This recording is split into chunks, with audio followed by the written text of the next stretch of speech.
You go into the Marines, it's the first line of attack, and you're going to die, pretty much. So we're sitting in the kitchen, and we're talking, and I'm like, okay, you're going to die. And he just looked at me and gave me a look of any teenage kid. I mean, because he was, Nicholas was like around 18 and a half. So any teenage kids, oh, you know, you just blowing hot air and stuff like that. So we got into a very intense argument. He's like, well, then why would you tell me? I would think that you would understand why I'm joining the Marine Corps, because you were a Marine. And I stopped for a minute because it's true, I wasn't a Marine. So why am I sitting here telling him? I said, because we're at war, you idiot. You freaking idiot. We're at war right now. If you go, you're going to die. I was going to the beach with a friend, and it was sunny, and I just felt like I was back in country, back in Iraq. And I felt like I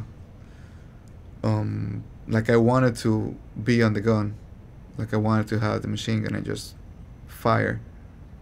But I just had that feeling, you know, like being back there and just be, I don't know, the Marine, and, you know, destroy and kill stuff, you know.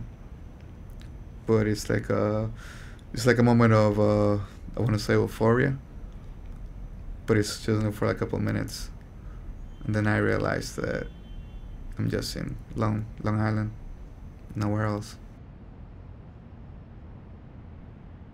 When all your human senses go into withdrawals or go into overload, that's when you start smelling the blood. That's when you can distinguish a body, how far it is, by the smell of the blood and the raw and the flesh, decomposed flesh.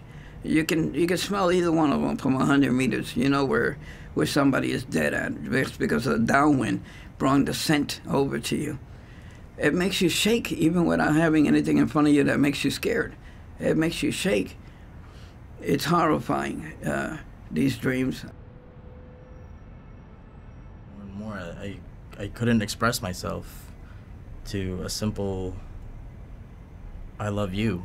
I would say it back, but the emotion wasn't there. The genuine emotion wasn't there. I still had that armor around my heart, because it was hard for me to explain, you know, how I felt genuinely and who I was and what I've been through. Cleaning up the blood alone was what I had to do. That was my permanent job of keeping the sanitariness of my aircraft. So that ended up, it took its point, it took its point on me, you know? And I just couldn't take it anymore. And I ended up coming home myself on a stretcher.